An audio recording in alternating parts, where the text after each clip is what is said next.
Bonjour à tous, comment ça va? Bienvenue dans cette nouvelle vidéo, merci d'être là, merci de passer me voir. J'espère que vous allez bien. Alors je tiens à vous le préciser tout de suite, nouvelle caméra, nouvelle carte mémoire, nouvel angle de vue et je fais un montage.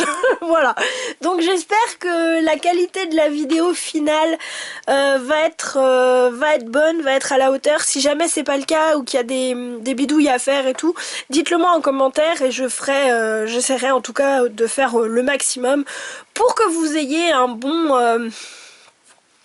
bon confort de vidéo, voilà. Confort de vidéo, confort de visionnage, tout ça, tout ça. Voilà. Aujourd'hui, je vais vous raconter une histoire. Je vais vous raconter une histoire et puis je vais vous dire pourquoi on vous raconte cette histoire. Voilà. Je vais vous présenter les choix et puis je vais vous faire le blabla après. Parce que j'ai besoin de vous dire des choses, donc voilà. Je préfère vous les dire quand vous pouvez avoir les cartes sous les yeux, parce que comme ça vous pouvez mettre pause. Les personnes qui n'ont pas envie d'écouter le blabla, bah elles sont pas obligées de le faire, et puis voilà. Donc voilà. Donc alors, histoire numéro 1. La mort, ok. Là. Ok. Alors je ne sais pas hein, de quoi ça va parler, les cartes qui sont là c'est vraiment de base pour vous proposer les différentes histoires. Ça aura certainement un impact comme je vous l'ai dit, comme je le fais à chaque fois, comme je le fais d'habitude en fait. D'accord, donc voilà, mais c'est pas le sujet de l'histoire, hein. On verra le sujet de l'histoire après dans le tirage, voilà. Histoire numéro 2, la rose. Ok.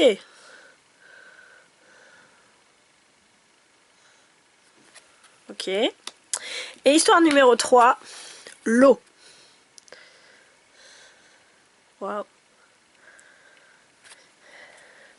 Alors ces trois cartes-là viennent de l'oracle que j'ai acheté ce matin quand je suis allée chercher ma nouvelle carte mémoire qui s'appelle l'oracle du cœur sacré d'Avalon de Charlotte Granet et Brucero. Je ne sais pas comment ça se prononce, je m'excuse d'écorcher les noms, mais voilà.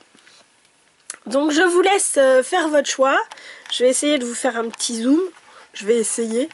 Je promets rien, parce que je vois pas. Alors c'est dans l'autre sens. Voilà. Là, vous les voyez d'un peu plus près. Pendant ce temps-là, je vais vous faire mon petit blabla comme je fais d'habitude. Et puis, je vais vous expliquer pourquoi cette vidéo.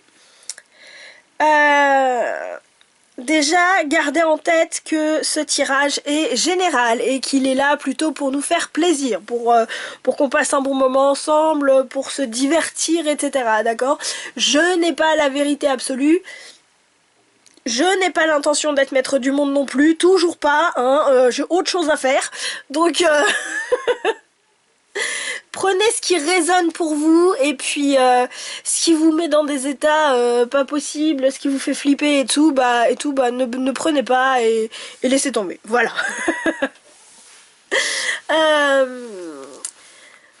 Donc ce tirage aussi est intemporel, hein, donc vous pouvez les regarder. De toute façon, tous les tirages sur ma chaîne le sont, vous pouvez les regarder quand c'est juste pour vous. Voilà. Pourquoi ce tirage ? Pourquoi un tirage Raconte-moi une histoire? Parce que en fait, c'est pas Père Castor, bien que j'aimais bien Père Castor quand j'étais petite. En fait, au départ, j'ai hésité à l'appeler Aurore Castor. Raconte-nous une histoire. Mais bon, je me suis dit non. En fait, l'idée, c'était quoi? C'était que je discutais avec une copine et en fait, on se faisait la réflexion qu'il y avait beaucoup de tirages prévisionnels sur YouTube. J'ai rien contre les tirages prévisionnels, hein, j'en ai regardé des millions, j'en regarde encore aujourd'hui, donc de temps en temps ça m'arrive.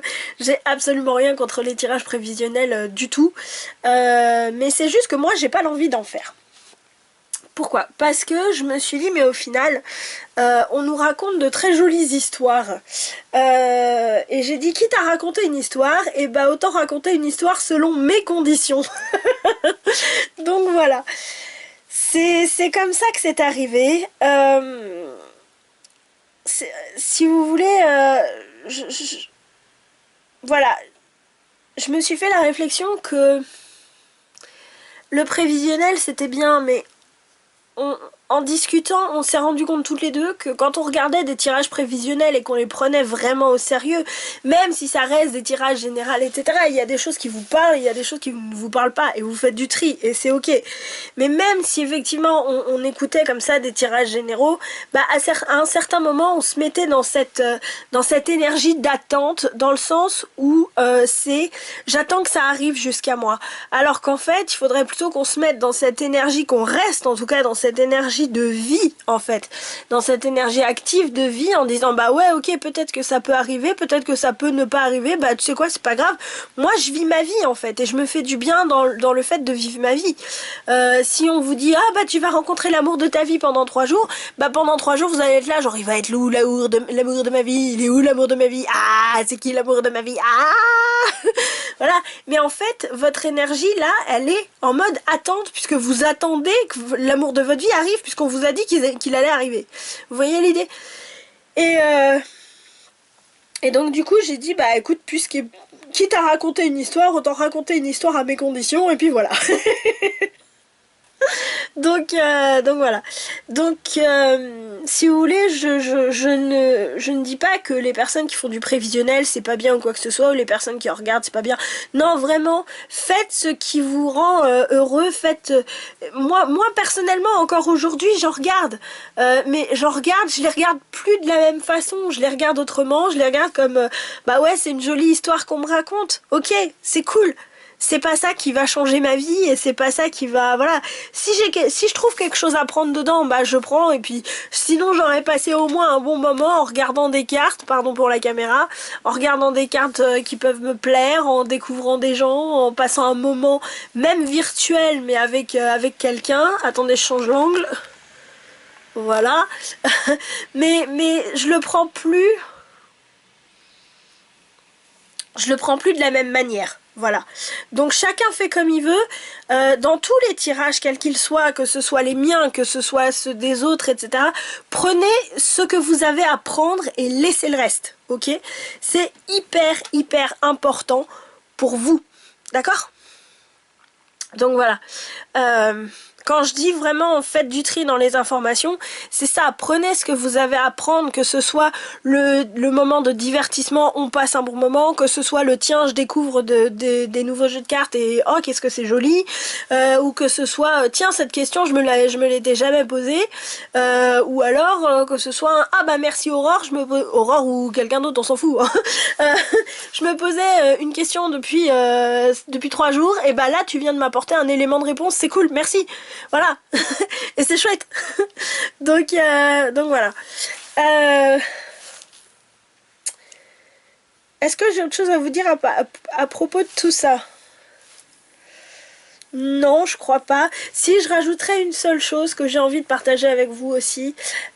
Sur la chaîne, vous trouverez probablement principalement que des tirages de développement personnel, parce que voilà, comme je crois profondément qu'en réalité tout part de nous. Tout part de nous. Donc y compris ce qui peut se passer à l'extérieur, par exemple la guerre en Ukraine. Ça peut pas. Vous allez me dire mais Aurore, comment est-ce que tu peux parler de ça? Moi j'y peux rien à la guerre en Ukraine. Non, c'est vrai, en soi tu te dis mais non, t'y peux rien.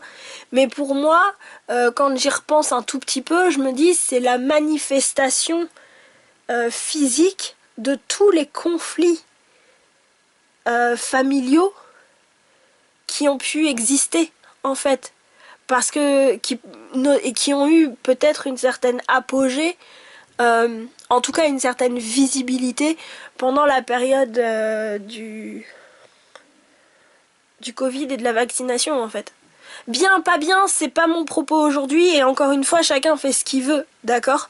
Mais ce que je veux dire par là, c'est que pour moi, de ce que j'ai, des quelques informations que j'ai eues au niveau historique, etc., quand je me suis intéressée un peu à ça, bah en fait, j'ai cru comprendre qu'ils avaient une racine historique commune, ces deux pays. Et donc, pour moi, ils font, entre guillemets, partie de la même famille.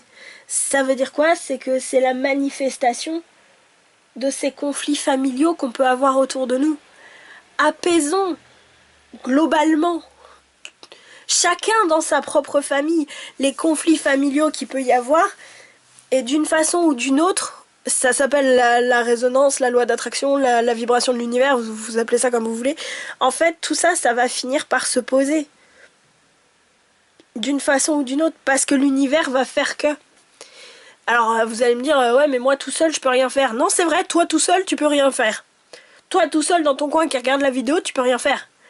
Mais si toi déjà tu travailles sur ce qu'il y a à l'intérieur de toi. J'ai pris l'exemple du conflit familial mais c'est valable pour tout et n'importe quoi. Tu veux la paix et l'harmonie à l'intérieur de ta maison, bah... je sais pas, ou dans ta vie, bah commence par travailler la paix et l'harmonie à l'intérieur de toi. Tu veux l'amour de ta vie, du genre ils vécurent heureux et eurent beaucoup d'enfants dans ta vie, bah travaille le ils vécurent heureux et eurent beaucoup d'enfants vis-à-vis de toi d'abord, en fait. Parce que, enfin, je vous partage, là, c'est pas les il faut tu dois, hein, vous savez comment je fonctionne, mais c'est surtout à dire...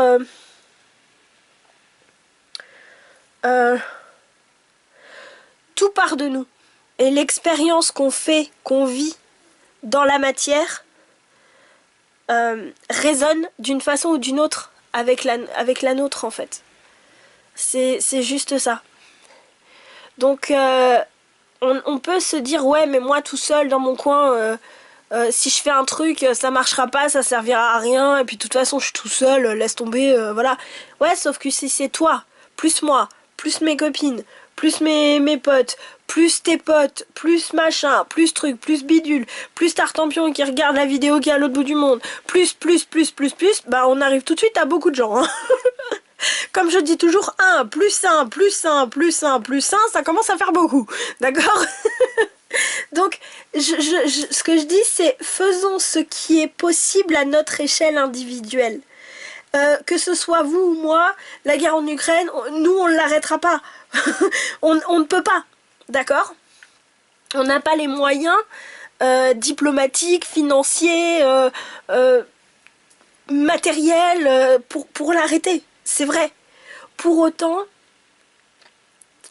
travailler nos blessures émotionnelles, transmuter, je dirais, nos blessures émotionnelles, nous apaiser, apaiser notre vibration, apprendre à ouvrir notre cœur, apprendre à s'ouvrir un petit peu à la beauté de la vie et donc à travailler sur soi en fait, bah petit à petit ça va faire que les choses vont prendre une certaine ampleur et d'une façon ou d'une autre ça touchera l'extérieur parce que l'univers est bien fait. Voilà, c'est tout. Donc voilà. Bah je crois que c'était tout. Sur ce, nous allons commencer tout de suite avec l'histoire numéro 1. Coucou à vous qui avez choisi l'histoire numéro 1 et la mort. Alors pour moi, il ne s'agit pas de la mort, genre quelqu'un va mourir ou quoi que ce soit. Non, mais ça parle plutôt de transformation. C'est ces personnages-là qui me font dire ça. C'est une transformation qui est guidée, d'accord? Pour moi, c'est vraiment le fait de laisser partir quelque chose pour faire de la place à quelque chose de nouveau. Mais là, c'est vraiment laisser partir. On laisse partir quelque chose. Mais c'est vraiment pour faire de la place à quelque chose de nouveau, à quelque chose de mieux. Voilà. C'est quelque chose qui peut être rude, c'est quelque chose qui peut être austère. On va voir. Quel est votre personnage principal? Le médiateur. Doué pour négocier avec équité et stratégie dans sa vie personnelle et professionnelle, tient compte des deux aspects d'un litige. Négocie tout en ayant des motifs ou des intérêts cachés tant sur le plan personnel que professionnel. Qu'est-ce qu'il est destiné à devenir, ce médiateur? Le maître Shaolin. Mettez de la grâce dans vos actions. Ok. Ceci étant dit, vous voyez, je parlais de transformation et de résurrection. Je peux pas faire mieux, hein. Alors, il était une fois un médiateur qui allait vers une transformation. Vers sa transformation personnelle.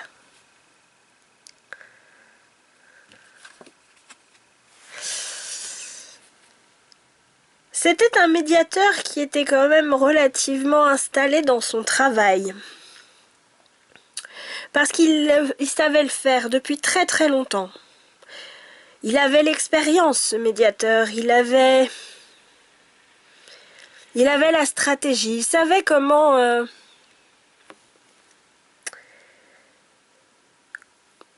utiliser ses adversaires, comment placer ses pions.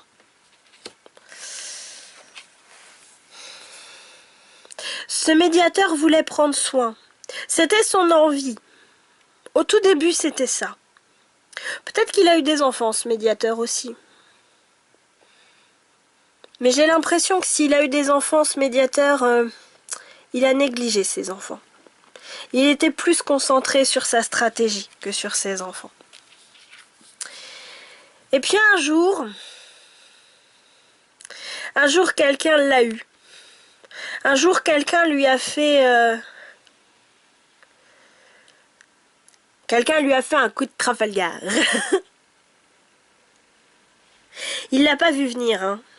Il était trop lent dans sa stratégie. Sa stratégie était faite pour voir à long terme, en fait. Et puis au final, il a été dépassé par la vitesse de ce monde. Il a été dépassé par plein de choses qu'il n'a pas vu venir, ce médiateur. Alors il a décidé de se transformer. Il a décidé de changer de point de vue. Il a décidé de renaître de ses cendres. Tout le monde le pensait complètement fini, complètement terminé, ce médiateur. À dire, c'est bon, t'as plus rien du tout, t'as plus ta bibliothèque, t'as plus ta maison, tu vas finir à danser dans les flammes. Peut-être qu'il a même un petit peu vendu son âme au diable pour ça. Hein, voilà. Mais... il a décidé de changer, de stratégie. Il a décidé de renaître, ce médiateur. C'était une renaissance qui a été particulièrement difficile parce que austère et rigoureuse, je dirais, parce qu'il a fallu, je pense, réapprendre tout son travail pour le faire d'une autre manière. Parce que voilà, il y a eu cette austérité et pendant très longtemps il y a eu aussi, je pense, beaucoup de culpabilité. Ce médiateur s'est senti très coupable de beaucoup de choses. C'est de ma faute si j'ai pas vu mon enfant grandir. C'est de ma faute si on a perdu la maison. C'est de ma faute si les choses ne se sont pas passées comme elles auraient dû se passer. C'est de ma faute si dès le départ je n'étais pas dans cette énergie du maître Shaolin. Alors que non, cher médiateur, c'était pas forcément de ta faute. Peut-être juste qu'à un certain moment, t'as pas pu voir certaines choses. Et c'est ok. C'est ok de pas voir. C'est ok de pas comprendre. C'est ok d'être dépassé à certains moments. C'est ok de ne pas penser assez vite par rapport à l'évolution du monde. Ok? Donc rassure-toi. Ce médiateur reprend la route et puis ce médiateur reprend en fait son travail de médiateur au départ, en réalité. Puisqu'il n'a plus sa grande entreprise, voilà, il a maintenant juste lui-même, avec un parchemin à la main et puis des petites sandales ailées comme Hermès. Il devient messager. Il reprend son travail au début. Il n'est plus médiateur, mais là il est messager. Et au final, parce qu'il a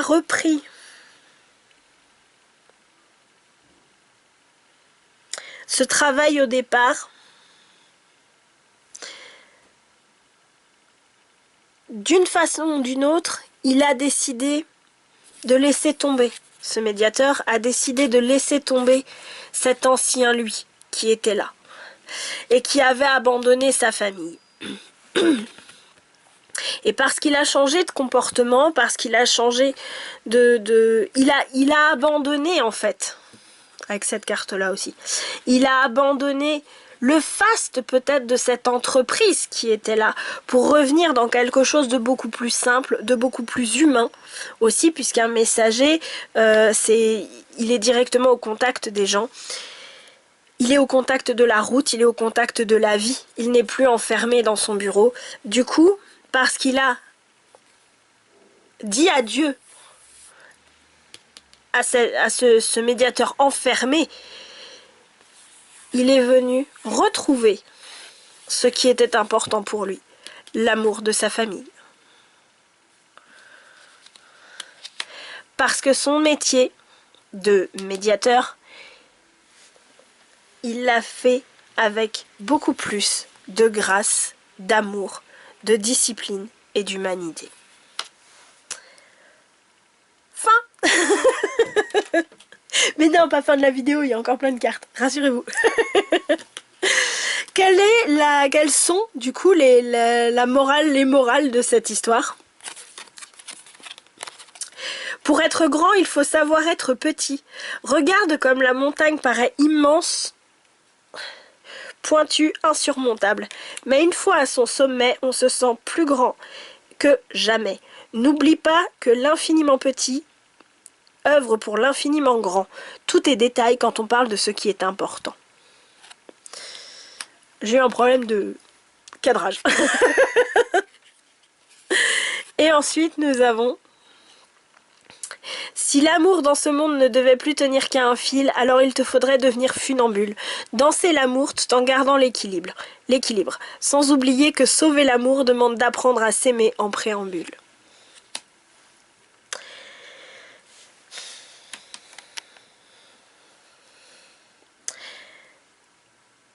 Ce médiateur-là a refait, en acceptant quelque chose de beaucoup plus simple, a refait de la place pour cette famille qui était là. Et pour peut-être ses ambitions de cœur qui étaient de prendre soin aussi dans son métier de médiateur.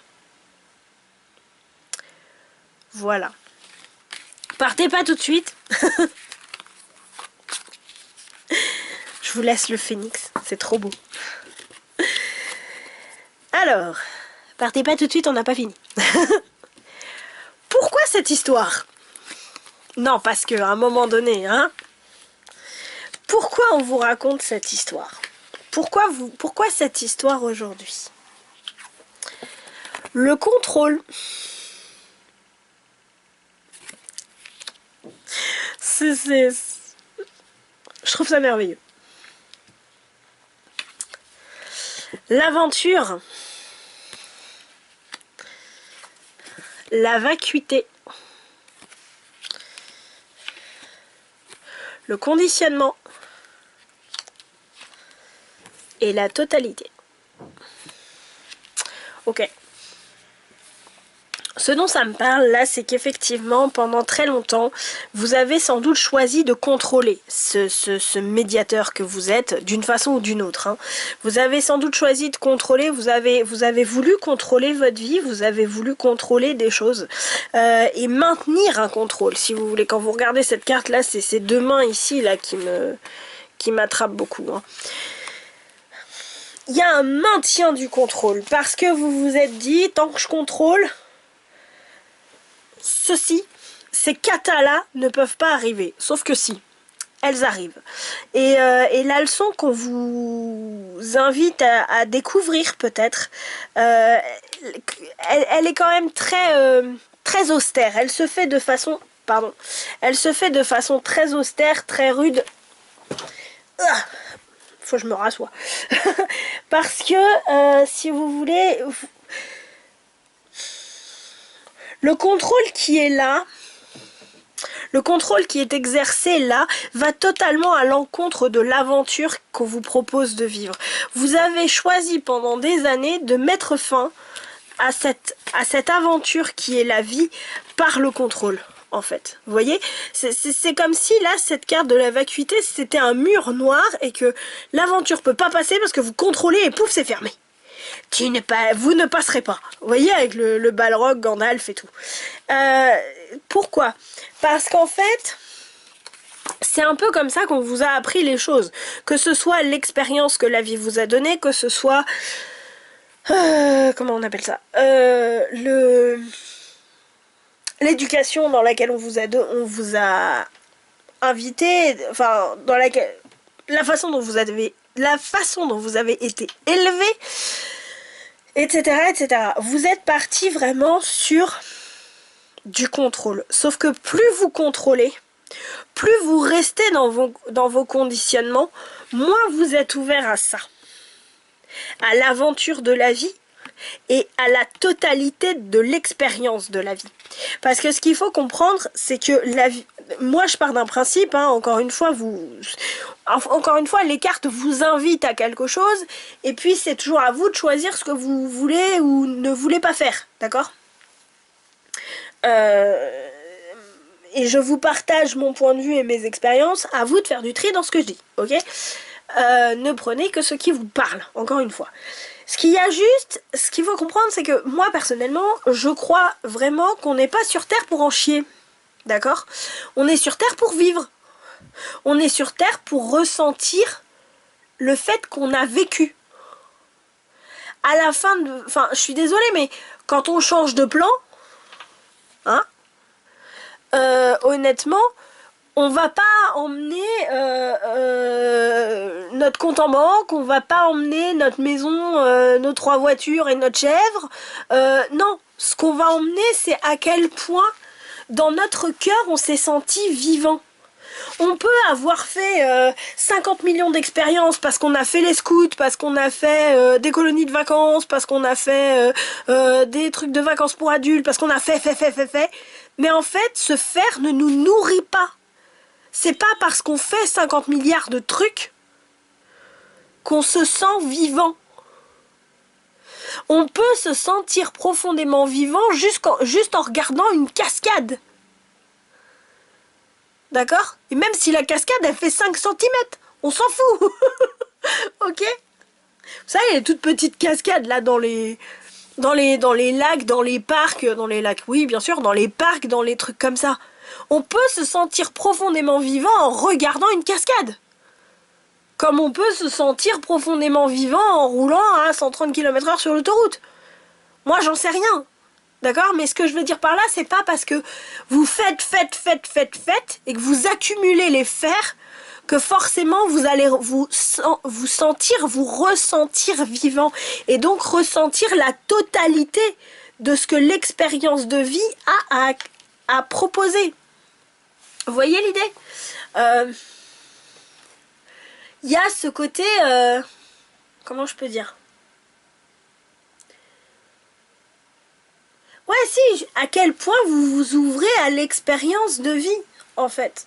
C'est ce qu'on vous invite à faire, on vous invite à lâcher le contrôle. Et c'est pour ça que ça va être quelque chose d'austère. Et c'est une très très belle renaissance, mais c'est pour ça que c'est quelque chose d'austère. Et ça va vous demander une discipline de dingue. Parce que effectivement, quand on est maniaco-dépressif du contrôle, on n'imagine même pas jusqu'à quel point ce contrôle va, en fait. Et je sais de quoi je parle, hein. Maniaco-dépressif du contrôle, je l'ai été, je le suis encore beaucoup. Je me soigne petit à petit. Mais voilà. Et donc on n'imagine pas d'à quel point... En fait, on n'imagine pas jusqu'où ça va. Mais là, on vous invite vraiment à faire preuve d'attention pour voir jusqu'où vous contrôlez. pour pouvoir, et c'est pour ça, hein, encore une fois, qu'on en arrive à quelque chose de très austère, à quelque chose de très rigoureux, il y a beaucoup de discipline là-dedans. Pourquoi? Parce que l'idée, c'est justement de lâcher prise sur le contrôle, même si effectivement j'en entends déjà qui sautent au plafond en me disant mais Aurore, ça va pas dans ta tête, si je lâche le contrôle, mais mes émotions, elles partent en vrille. Oui, mais c'est ce qu'on vous demande. Enfin, c'est ce qu'on vous invite à faire. On vous invite à aller vivre et à aller ressentir ces émotions qui partent en vrille. Parce que c'est ça, la totalité de la vie, en fait. Alors oui, c'est difficile, oui, c'est plus facile de tout contrôler, et de dire non, tu ne passeras pas. J'ai décrété qu'il y avait qu'un mince filet d'eau qui passait dans le tuyau d'arrosage. C'est plus facile à gérer que quand la pompe, elle balance toute l'eau, etc. Oui, bien sûr, parce qu'à l'heure actuelle, on nous apprend à tout contrôler. Et parce qu'on est dans une société de contrôle et qui contrôle tout, on nous apprend à tout contrôler. Sauf que si nous, on apprend à contrôler de moins en moins, c'est ce que je disais dans le blabla de la vidéo, si nous, on apprend à contrôler de moins en moins, rassurez-vous, le contrôle exercé sur nous sera moindre, sera de moins en moins présent.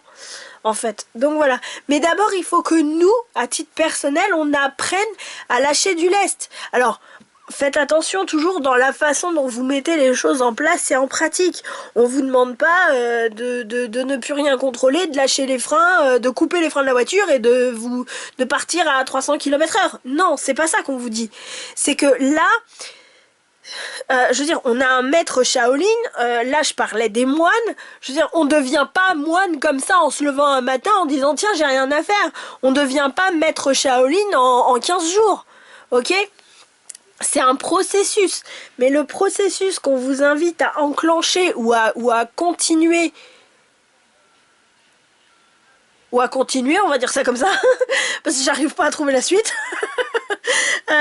C'est celui où justement vous lâchez le contrôle pour pouvoir vous ouvrir à toute l'expérience de la vie. Regardez ces deux cartes. Regardez les couleurs de ces deux cartes. Celle-ci, elle est toute dans le gris, dans le bleu, gris, voilà. Celle-ci, elle est remplie de couleurs. Vous voyez ? C'est l'émotion, enfin je veux dire je suis désolée mais c'est peut-être ça peut peut-être paraître violent ce que je dis et surtout la façon dont je le dis et je m'en excuse si ça fait du mal à certaines personnes mais à un moment donné sans méchanceté aucune ce qui nous rend vivants c'est ce qu'on ressent en fait, à quel point on ressent les choses, c'est ça qui fait qu'on se sent vivant. C'est pas combien j'ai sur mon compte en banque, est-ce que je vais réussir à bouffer demain matin, oui. Aujourd'hui, avec tout ce qui est mis en place, à l'heure actuelle, en France en tout cas, vous avez quand même 9 chances sur 10 pour trouver à bouffer demain matin. Ok? Donc, ce que je veux dire par là, c'est vraiment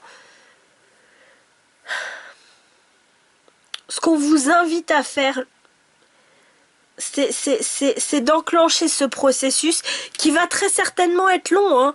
Je vous le cache pas, hein, ça va être long, ça va être dur, mais mettre à mort, entre guillemets, parce que c'est les mots qui me viennent, ce contrôle, ce que j'ai, c'est le contrôle freak, quoi, c'est vraiment le maniaco-dépressif du contrôle, quoi. Ce contrôle qui passe justement par les conditionnements, par le fait de s'être coupé de l'aventure qui est la vie, hein, tout simplement, on vous invite à aller sur ce chemin-là. Voilà, pour pouvoir vous éveiller à la vie, c'est ce que je comprends, ce que j'entends, de ce qu'on me donne, quoi. Voilà. Éveillez-vous à la vie, éveillez-vous à la beauté de la vie. Il y a des gens, ils ont 3 fois rien, 4 fois pas grand-chose, et ils sont extrêmement heureux, parce que leur cœur est rempli de bonheur. Et à contrario, il y a des gens qui sont riches comme Crésus, ils savent plus quoi en faire de leur fric. Bon, moi je sais, hein, si je passe un appel, s'il y a quelqu'un qui sait pas quoi en faire, moi je sais. Hein, voilà. Mais je veux dire, petite parenthèse humoristique. ça pour dire quoi? Tout ça pour dire qu'à contrario, il y a des gens qui ont de l'argent à ne plus savoir qu'en faire et gagnent au loto tous les jours. Tous les mois, ils gagnent au loto parce que quand on voit leur salaire, on se dit il y a des gens qui jouent au loto pour ça. Et en fait, ils se sentent extrêmement vides parce que ils s'aperçoivent que leur argent ne leur apporte pas 2 secondes de bonheur émotionnel. Ça apporte une satisfaction matérielle bien sûr et on en a besoin. Bah oui, on a tous besoin de manger, hein. Mais pour autant, n'oublions pas cette donnée-là. N'oublions pas que ce qui fait qu'on se sent vivant, c'est ce qu'on ressent. D'accord? On a 2 petits conseils quand même pour vous aider à avancer sur ce chemin. Si c'est la décision que vous avez prise, hein, c'est toujours pareil. C'est vous qui choisissez votre vie. Hein. Moi, je ne peux pas la choisir pour vous. Je n'en ai pas le droit et je ne le veux même pas parce que ça serait vous priver de votre propre expérience de vie. Et honnêtement, je suis désolée, ça va peut-être paraître prétentieux ce que je vais dire, mais je suis très honnête avec vous. C'est juste que moi, personnellement, il y a quelqu'un qui m'aurait dit « Aurore, je vais vivre certaines choses à ta place pour t'économiser certaines expériences. » Là, aujourd'hui, avec le recul, je lui dis « Mais laisse tomber. Donne-moi toutes mes expériences à vivre. » Y compris les plus difficiles, je dirais même surtout les plus difficiles. Celles qui font du bien, bon laisse-les-moi aussi parce que ça fait du bien à mon petit cœur. Mais les expériences qui sont les plus difficiles, laisse-les-moi aussi. Parce que c'est celles-là qui apprennent des choses. Les expériences qui effectivement sont faciles à vivre et nous remplissent de bonheur, elles nous disent mais ça c'est le but.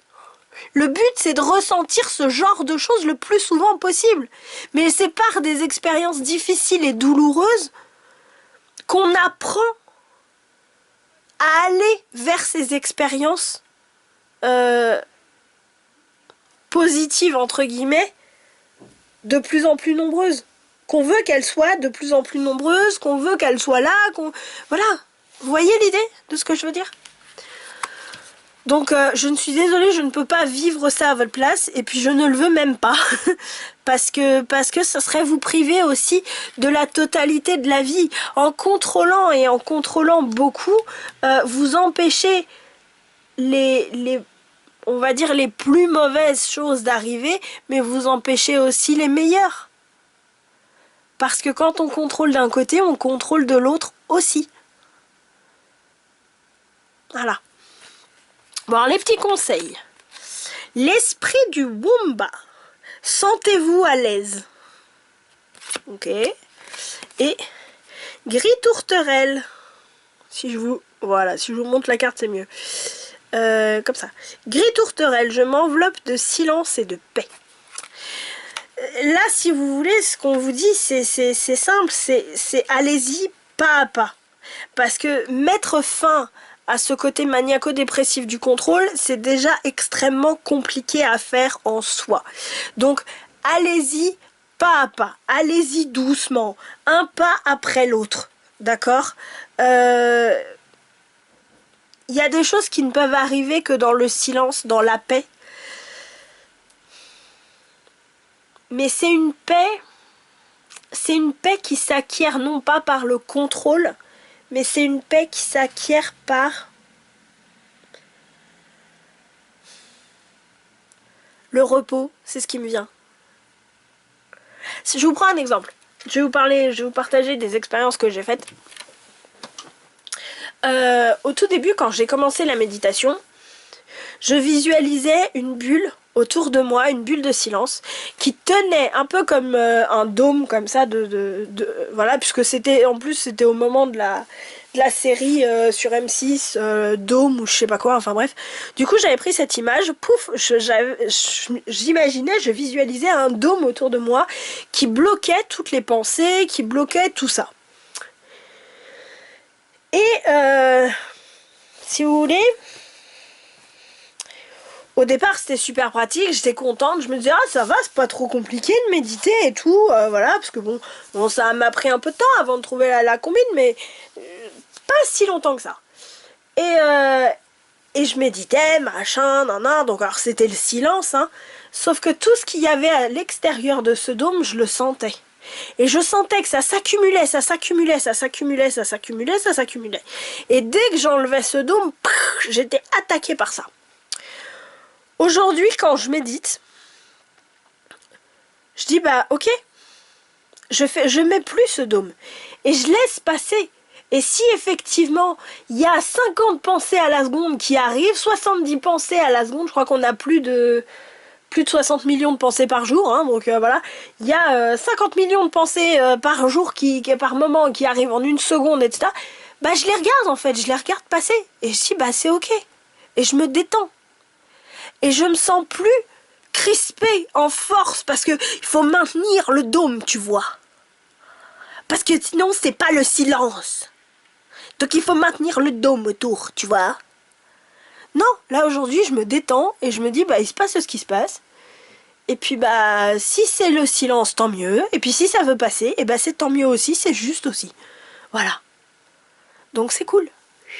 C'est la paix. On se détend. On se détend dans l'expérience. Voilà. C'est pas... Non, effectivement, alors il y a des moments c'est le silence et j'ai pas besoin de dôme. Et il y a des moments, bah, c'est une cacophonie infernale. Et j'ai toujours pas besoin de dôme. Ok? Ce que je veux dire par là, c'est vraiment... prenez le temps. Le maître Shaolin, il maîtrise. Il y a une différence entre la maîtrise et le contrôle. Le contrôle, on lutte. On est dans la force. On serre les poings. On est crispé dans le contrôle. Parce qu'il faut pas que ça passe. Faut pas qu'il y ait un cheveu qui dépasse. Que dans la maîtrise, on se dit, bah, s'il y a un cheveu qui dépasse, hop là, regarde, ça y est, hop là, c'est bon. Mais on maîtrise. On est fluide. Il y a une grande différence entre les deux. D'accord? Ce qu'on vous dit là, c'est vraiment, allez-y petit à petit. Ça va être long parce que je vous dis, ça va sans doute être long et austère. Parce qu'on ne devient pas maître Shaolin en 3 jours. Ok. Mais prenez le temps. Vous avez le temps. Ok. Et encore une fois, je pense que sur Terre, j'ai encore une fois, mais c'est pas à vous que j'ai dû le dire, c'est à une copine il n'y a pas très longtemps. On n'est pas sur Terre pour aller à un point précis. C'est-à-dire que, je vous prends cette pierre-là par exemple, je la pose ici. Moi je suis là, ok? L'idée c'est pas que ces doigts-là qui représentent Aurore, aillent jusqu'à la pierre. L'idée c'est qu'ils fassent du chemin jusqu'à la pierre. Ils font que ça comme chemin, c'est parfait. Ils vont jusqu'à la pierre, c'est parfait aussi. Et ils font ça comme chemin, c'est parfait. D'accord? Je pense que c'est ça la vraie signification profonde de... Enfin, en tout cas, là où j'en suis, hein, c'est comme ça que ça me parle, et je vous le partage. Je pense que c'est ça la vraie signification profonde du... c'est le chemin qui compte et c'est pas le but. C'est que au final, le but nous donne une direction vers laquelle aller, mais ce qui compte, c'est le chemin qu'on parcourt. C'est l'expérience du chemin, en fait. Ce qui compte, c'est pas d'atteindre le but, c'est l'expérience du chemin. Voilà. Eh bien, je vous laisse, puisqu'il n'y a rien de plus. Merci à tous d'avoir suivi cette petite histoire. Et puis, cette petite morale et le pourquoi on vous a... le pourquoi on vous parle aussi de cette histoire. J'espère que ça vous aura plu. N'hésitez pas à me mettre un commentaire. Ah oui, alors comme j'en suis dans les défis en ce moment à la fin des vidéos, votre défi, si vous l'acceptez, ça peut être quoi? Bah tiens, votre défi, si vous l'acceptez. On parlait du chemin tout à l'heure, pour arriver jusqu'à la pierre de quartz rose. On parlait du chemin là. Partagez-moi une des choses, votre défi si vous l'acceptez, c'est de me partager une des choses que vous voyez sur ce fameux chemin. Voilà, sur votre chemin.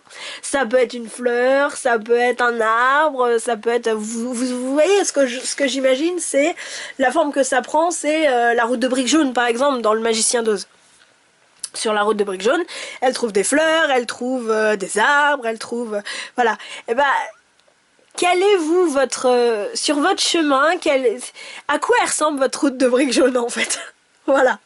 Et puis si vous me le dites, eh ben, je vous dirai la mienne aussi. Voilà, on fait un échange. Donc voilà, partagez-moi un petit peu de votre route de briques jaunes. Ça peut être une fleur, ça peut être un arbre, ça peut être un pavé de votre route de briques jaunes. C'est vous qui savez ce que vous avez envie de me partager. Donc voilà. Bah, si ça vous a plu, n'hésitez pas à laisser un commentaire, liker, vous abonner aussi, partager, voilà, c'est vous qui voyez.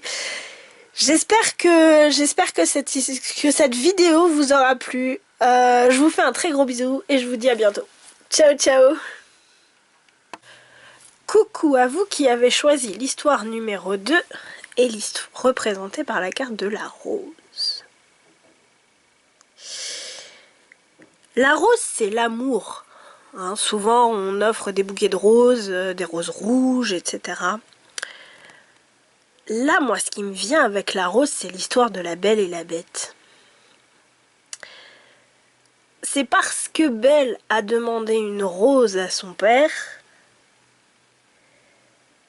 que toute l'histoire d'amour entre la Belle et la Bête a pu avoir lieu.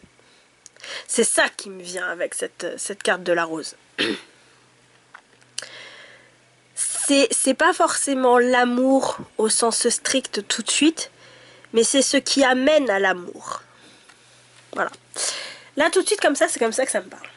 Alors, c'est l'histoire d'un enfant magique. Voit le potentiel de la beauté sacrée en toute chose, croit que tout est possible. Pessimisme, dépression et incrédulité face au miracle, croit que l'énergie et l'action ne sont pas nécessaires pour grandir. C'est l'histoire d'un enfant magique qui voulait devenir un ange gardien. Vous n'êtes pas seul. Ok. Si un enfant magique veut devenir un ange gardien, forcément il a besoin de l'énergie, de l'amour pour y accéder. Oh.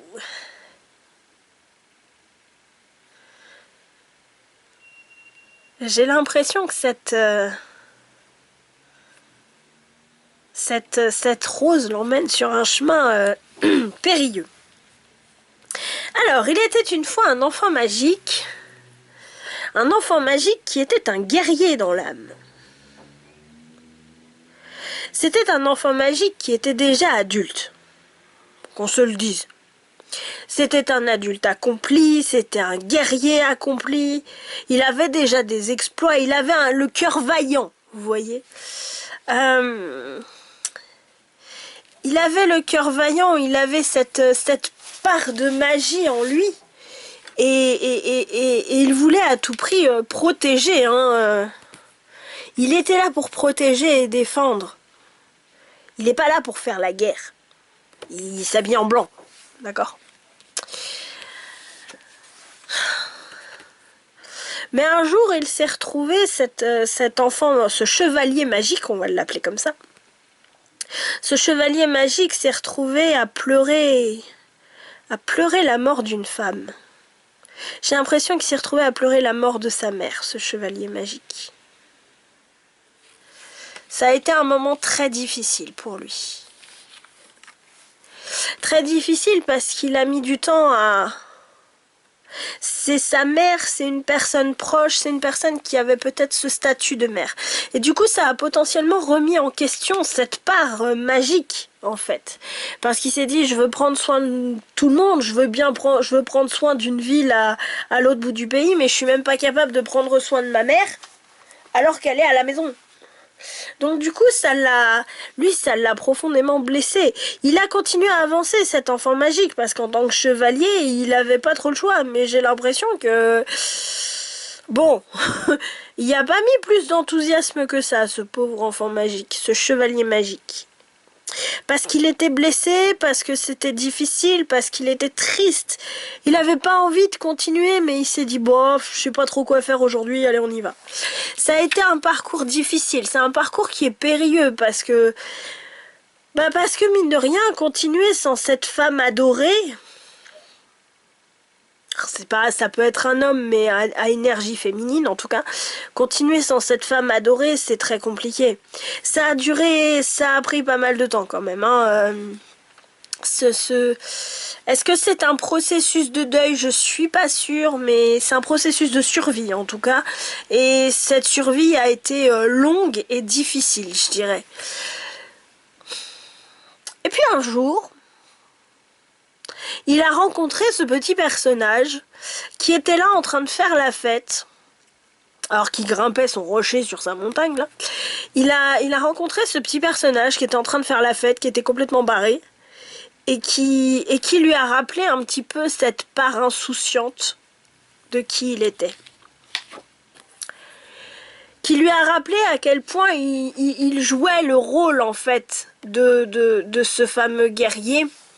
Il jouait le rôle du guerrier en fait dans sa vie. Et que ce personnage qui était là pour lui montrer toute l'absurdité des rôles joués. Que ce soit le rôle d'empereur ici, le rôle du public, le rôle de garde ici. C'est difficile de jouer un rôle et puis c'est absurde en fait. Le rôle le plus absurde, c'est celui qu'on est en train de jouer.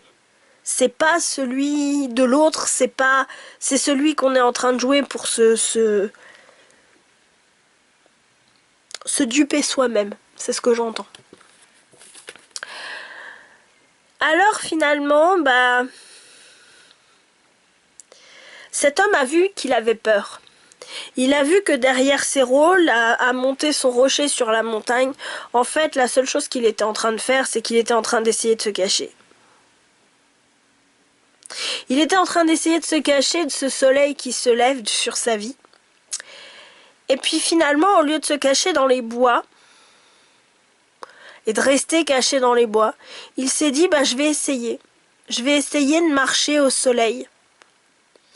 Au soleil levant d'abord, puisque l'éclat du soleil n'est pas aussi forte que celle du soleil de midi. Mais d'abord, je vais marcher au soleil levant.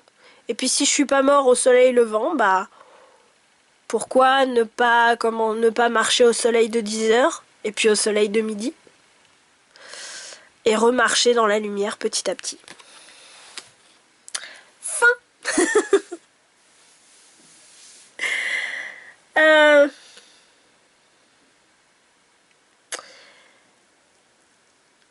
C'est en marchant dans la lumière et en acceptant de remarcher dans la lumière. Attendez, en parlant de lumière, je vais allumer la mienne. Je fais beaucoup de contorsions quand même. Je fais beaucoup de contorsions pour me rasseoir et que la caméra ne bouge pas. Bon. Pas trop. Faut qu'elle chauffe.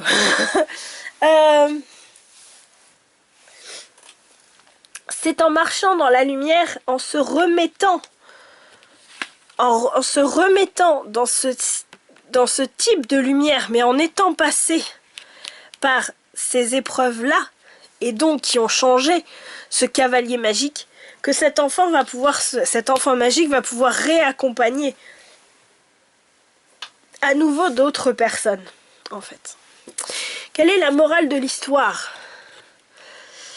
Si tu veux voir les dieux, nul besoin d'espérer une apparition dans les nuages célestes. Avance-toi simplement au bord de l'eau et regarde à la surface, tu y verras leur reflet.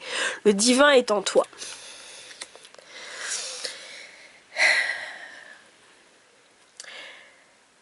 Vous n'avez pas besoin d'aller libérer une ville, enfin cet enfant guerrier n'a pas besoin d'aller libérer une ville sainte pour se sentir ange gardien et accompagner quelqu'un, d'accord?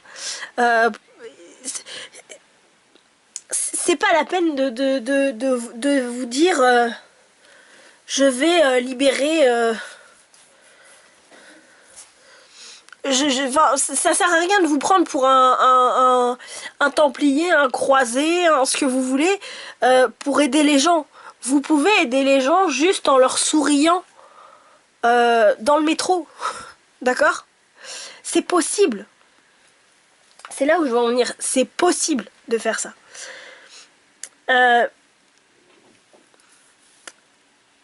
Vous voulez devenir un ange gardien pour les gens, mais pour qu'ils ne se sentent pas seuls. Mais déjà, sentez que vous n'êtes pas seul. D'accord?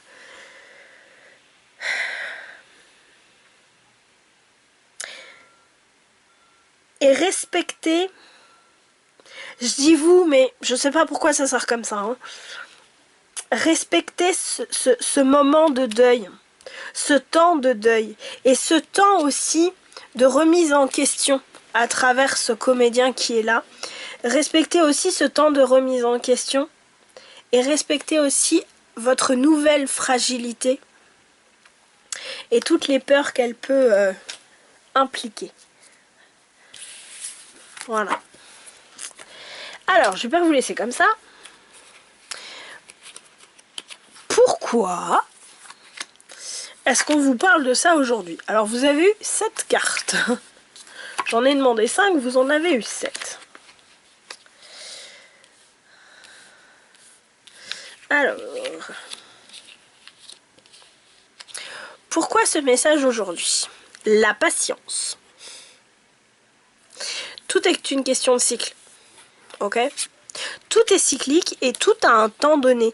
Un temps pour chaque chose. Ok? Et chaque chose a sa place. Je cite Charmed. Mais chaque chose a un temps précis. D'accord? Et ce temps précis, c'est le temps du processus. Ok? Moi, j'ai toujours dit aux gens qui étaient autour de moi, parce que c'est le meilleur conseil qu'on ait pu me donner. Merci Tata, si tu passes par là. Tata Béa. Merci à Tata Béa, parce que réellement c'est le meilleur conseil que qui que ce soit ait pu me donner suite à la mort de ma maman. Elle m'a dit: Aurore, prends le temps de faire ton deuil. Et je vous offre le même conseil. Prenez le temps de faire votre deuil. Et prenez le temps même de vivre les expériences que vous avez à vivre. Ma mère m'a toujours dit aussi quand j'étais petite: Aurore, prends le temps d'avoir l'âge que tu as. Je voyais des gens à 13 ans qui se prenaient, des nanas qui se prenaient pour des gamines, à 10 ans, des nanas qui se prenaient pour des gamines de 16 ans. Elle me disait: Aurore, prends le temps d'avoir l'âge que tu as. Tu n'auras plus jamais 10 ans à nouveau. Prends le temps d'avoir 10 ans. Waouh, oui maman. Donc je vous offre ces conseils, vous en faites ce que vous voulez. Cadeau. On a quoi? Le contrôle. Dans l'autre sens. Le maître. La confiance. La patience. Le mental. Carbure là, le mental. La voix intérieure. Le créateur. Ok. Pourquoi ce message aujourd'hui? Parce que il est important de comprendre que chaque chose a un temps donné. Le temps du processus, c'est ce que je disais. Vous avez beau contrôler les choses, vous ne pourrez pas empêcher l'inévitable d'arriver. Là, dans cette histoire, le guerrier magique, l'enfant magique a perdu sa maman. Malgré tout le contrôle du monde, vous ne pourrez pas empêcher les choses d'arriver, quelles qu'elles soient. Regardez l'histoire de La Belle et la Bête. Je veux dire, son père, excusez-moi, elle a demandé une rose à son père. Son père a trouvé un seul endroit pour avoir une rose. Il a cueilli la rose. La rose venait avec des conséquences. D'accord ? Malgré tout le contrôle du monde, vous ne pourrez pas empêcher certaines choses d'arriver. C'est à vous de savoir comment vous allez prendre tout ça. Est-ce que vous allez vous en servir pour pleurer et pour rester victime, en fait, de l'expérience, de la circonstance, ou est-ce que vous allez faire confiance à la vie pour dire ok, tu m'emmènes au bon endroit, je sais pas où tu m'emmènes, mais je sais que tu m'emmènes au bon endroit parce que j'ai toutes les cartes en main pour faire de cette situation, pour en tirer le meilleur, et donc partir sur le fait que cette situation vous apprend quelque chose, que la situation que vous avez été totalement, qui a échappé totalement à votre contrôle, comme la mort de sa maman, de la femme de sa vie, à ce guerrier de tout à l'heure, en fait, vous allez vous servir de ça comme étant un maître d'apprentissage. D'accord ? Vous avez cette option-là, vous savez, on vous dit, vous avez cette possibilité-là. Je m'excuse pour la caméra. J'essaye de pas donner de coups de dent, mais voilà. L'idée, c'est de faire confiance à l'endroit où la vie vous emmène.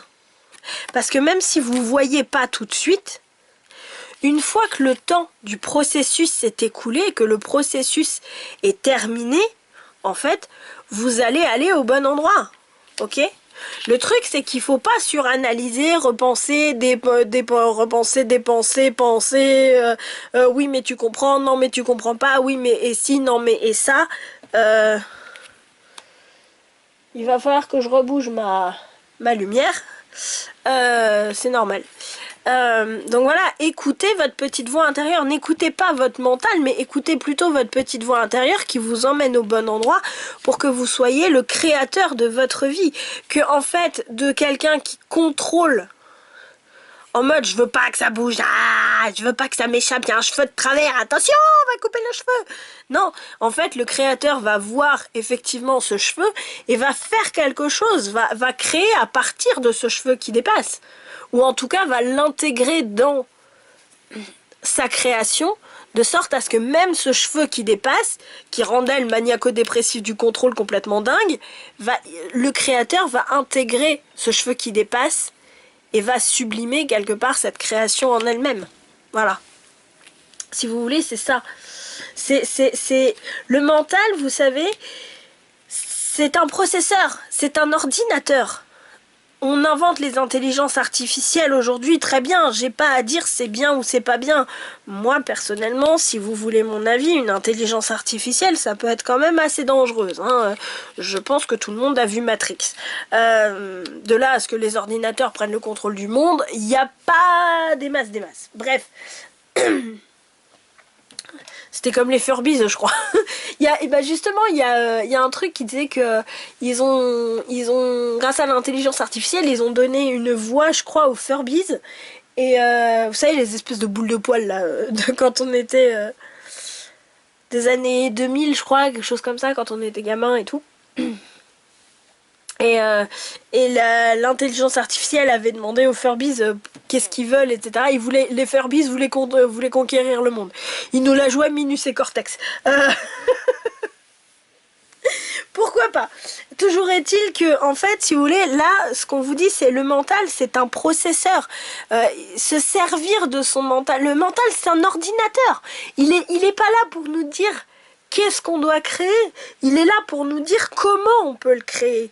Qu'est-ce qu'on a envie de créer, qu'est-ce qu'on doit créer, qu'est-ce qu'on a envie de créer, c'est ça qui nous le dit. C'est ça aussi, c'est le créateur qui est en nous, qui nous dit quoi créer, qu'est-ce qu'on a envie de créer. Et le mental, honnêtement, il est là pour nous dire comment. Ok, là, avec les moyens à ma disposition, j'ai quoi dans les mains, j'ai quels outils dans les... Par exemple, je vous prends un exemple. Je veux construire une maison. Vous vous dites, bah ouais, voilà, dans ma maison, je veux absolument une cuisine qui soit à droite de l'entrée, et puis le salon qui soit à gauche, et au milieu, c'est un espace ouvert d'entrée, de machin, de trucs, de bidule. Ok, ben en fait, si vous voulez, ça, c'est ce que votre voix intérieure, votre créateur, en fait, intérieur vous dit qu'il a envie. Votre mental, il n'est pas là pour vous dire ok, alors dans quelle orientation. Non, votre mental, il est là pour vous dire ok, je veux créer ça dans ma maison, qu'est-ce qu'il va me falloir? Il va me falloir du bois, il va me falloir des vis, il va me falloir un tournevis. Ok, qu'est-ce que j'ai là sous la main? Je fais mon inventaire et tout. Qu'est-ce que j'ai là sous la main? J'ai le tournevis, j'ai les vis, j'ai pas de marteau, j'ai pas de perceuse, j'ai pas de scie, j'ai une scie sauteuse par contre. Ok, donc je garde la scie sauteuse, je raye la scie puisque c'est bon, je l'ai. Vous voyez ce que je veux dire? Le mental, il est là pour ça, ok? Donc l'idée, c'est de faire confiance à la vie d'écouter votre voix intérieure et de mettre votre mental sur pause pour devenir le créateur de votre vie. Pour devenir la personne qui aujourd'hui va créer sa vie et ne va plus être dépendante, entre guillemets, de la création de l'autre. C'est-à-dire, quand je dis de la création de l'autre, c'est-à-dire que l'image que j'ai, c'est le travail dans une entreprise en tant que salarié. Moi, j'ai rien contre, chacun vit sa vie, chacun est heureux. Soyez heureux dans votre vie, moi. C'est tout ce que je vous souhaite et c'est tout le mal que je souhaite à tout le monde, c'est que chacun soit heureux dans sa vie. Je peux pas vous dire mieux. Et en fait, si vous voulez, tout ça pour dire quoi? Tout ça pour dire que je partais de l'exemple du fait d'être salarié. Moi, en soi, je vous dis, j'ai rien contre, hein. Je m'en fous. Hein. Tant qu'on est heureux, c'est pas mon problème. Mais du coup, on va parler de l'exemple des salariés. Les gens sont embauchés par un patron. Ce patron a un rêve, on va dire. C'est beaucoup plus compliqué que ça dans la réalité, mais dans mon exemple, on va partir comme ça. Votre patron a un rêve, son rêve, c'est, je sais pas moi, de vendre ses oracles. Tiens, allez, hop, comme ça c'est fait. Votre patron a un rêve, c'est de vendre ses oracles. Donc lui, il va créer ses oracles. Il n'y a pas de souci. Et puis après, qu'est-ce qui va se passer? Il va se passer qu'il va avoir besoin d'imprimeurs. Il va se passer qu'il va avoir besoin d'illustrateurs. Il va se passer qu'il va avoir besoin, je sais pas moi, de gens qui tapent ses canalisations. J'en sais rien, je dis n'importe quoi. Hein. Et donc, qu'est-ce qui va se passer? Il va embaucher des gens pour ça. On est d'accord. Les gens qui vont être illustrateurs, ils vont pas pouvoir dessiner n'importe quoi. Ils vont être tenus de dessiner ce que le patron, il leur a dit qu'il faut dessiner. Voilà, là, je vois un ciel bleu et un ciel rose et puis une personne qui saute dans le vide pour représenter la confiance. Oui, sauf qu'à un moment donné, si ça se trouve, l'illustrateur, lui, pour représenter la confiance, il voyait plutôt un oiseau et il voyait un coucher de soleil au fond. Hein, j'en sais rien, encore une fois, je dis n'importe quoi, mais voilà. Et donc, résultat des courses, l'illustrateur va être tenu de dessiner ce que le patron, qui est l'auteur de l'oracle, aura décidé de dessiner. Ouais, vous me suivez? Aura décidé qu'il dessine pour illustrer l'illustration de la carte. Bref, je me perds. Donc ça veut dire quoi?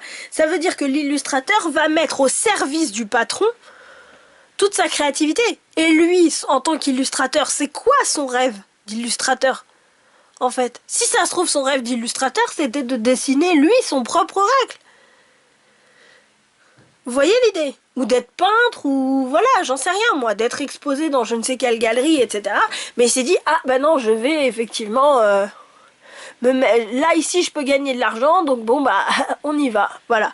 En fait, là, on vous dit, tout est juste, mais faites en sorte d'écouter votre voix et votre créateur intérieur et de mettre votre mental à leur service. Et faire confiance à la vie, là où elle vous emmène, plutôt que de dire... parce que je vais pas écouter la voix intérieure et le créateur, mais je vais écouter mon mental parce que mon mental me dit je suis pas sûr que tu y arrives en tant qu'illustrateur, en tant que dessinateur, en tant que peintre, donc mets-toi plutôt au service de quelqu'un, tu vas réaliser son rêve. Alors ouais, c'est pas le tien, mais au moins t'es sûr d'avoir à bouffer demain dans ton frigo. Voilà, l'idée je dis pas que c'est nul et qu'il faut pas le faire, pas du tout, pas du tout, et c'est sans doute nécessaire à certains moments, c'est pas ce que je dis, ce que je dis, c'est ne laissez pas votre mental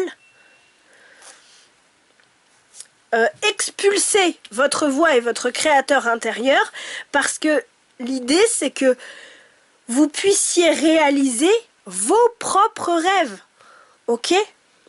Ça prendra le temps que ça prendra. Et pour ça, il va falloir faire sacrément confiance à la vie. Mais il faut s'ouvrir à la vie, il faut s'ouvrir à ce que les expériences de vie nous proposent et à l'endroit où elles nous emmènent. Parce que si on s'ouvre pas à ça, ça me paraît compliqué quand même. D'accord ? Donc voilà. Donc l'idée c'est ça, c'est de passer de quelqu'un qui contrôle à quelqu'un qui devient le créateur de sa vie. en faisant confiance à la vie, en acceptant que les choses prennent le temps qu'elles prennent et en acceptant de voir la vie et les événements de la vie comme un maître et non plus d'en être victime. Voilà. Et je me souviens absolument plus de ce que je vous ai dit. Bon, c'est pas grave. Ça arrive. Ça arrive. Voilà. Les conseils maintenant qu'on vous donne au vu de tout ça. J'espère que c'était cohérent avec l'histoire parce que je ne me souviens absolument de rien. L'esprit de l'ours brun. Si effectivement j'arrive à vous le mettre en face de la caméra, c'est mieux. L'esprit de l'ours brun. Faites une pause. Et puis, l'esprit du scarabée. La magie opère à travers vous. En fait, ce qu'il faut comprendre, c'est que la vie, tant que vous êtes fermé à la vie, et que vous êtes dans le contrôle, que vous êtes dans le faire tout le temps, attends, il faut que je fasse, il faut que je fasse, il faut que je fasse, faut que je fasse, faut que je fasse, la vie ne peut pas intervenir. Donc il faut accepter à certains moments de se poser, accepter d'être dans le rien, accepter d'être dans le pouh, fais une pause, 5 minutes. Et pour pouvoir être disponible, c'est ça l'idée, c'est de pouvoir être disponible pour être ouvert, pour que la vie, la magie de la vie puisse nous traverser. Ok? Et nous offrir, en fait, pas nous apprendre, mais nous offrir ce qu'elle a à nous offrir. Gris-souris. Après qui après qui ou quoi cours-tu? Pourquoi? Oh ce pourquoi. Oh ce pourquoi. Je vous raconterai l'histoire du pourquoi après. Et verre d'eau. J'éveille la part féminine en moi et je la révèle au monde. En fait, ce qu'on appelle une part féminine, alors on en a tous, hein, qu'on soit homme ou femme, c'est la part féminine, c'est cette partie réceptive en fait de nous. Ok? Après qui ou quoi cours-tu et pourquoi? Se poser, effectivement se poser la question après quoi je cours? Pourquoi j'en fais tant? Pourquoi je fais tant de choses? Pourquoi j'accumule tant de choses? Que ce soit des expériences, des gens, des objets, n'importe quoi, de l'argent aussi, parce qu'il y a des gens qui accumulent l'argent sans jamais s'en servir. Hein? L'idée, l'intérêt, c'est de se poser la question, de se dire, mais pourquoi? Quelle signification ça a pour moi? Et, si vous voulez, avec ma pote avec qui on échangeait à propos de l'histoire dont j'ai parlé dans le blabla tout à l'heure. À un moment donné, on se disait, mais... elle me disait, ouais, mais moi, dans mes formations, il y a ma formatrice qui disait, ok, tu fais un truc, machin, on parlait des valeurs. Je ferai peut-être une vidéo un jour sur les valeurs. Je sais pas, on verra. On parlait des valeurs et de savoir quelles sont... mes valeurs et quelles sont ses valeurs. On parlait de ça, de définir nos valeurs. Et en fait, à un moment donné, on discutait, machin, et on parlait de ce fameux pourquoi. Et elle disait, ah bah ouais, mais qu'est-ce que tu veux? Ah bah on prenait l'exemple, ah qu'est-ce que tu veux? Je veux une maison à laquelle je me sens bien. Pourquoi? Bah parce que j'ai envie de me sentir bien. Pourquoi? Non, non, non. Pourquoi? Non, non, non. Pourquoi? Non, non. Pourquoi? Pour aller au fond, en fait, à l'essence même du message, si vous voulez. Moi, j'ai fait ça avec... mais j'ai fait ça il y a longtemps, hein, avant qu'elle me le dise et tout. J'ai fait ça il y a au moins 7 ans facile. Quand effectivement, je me disais, ok, je veux un chéri et tout, machin.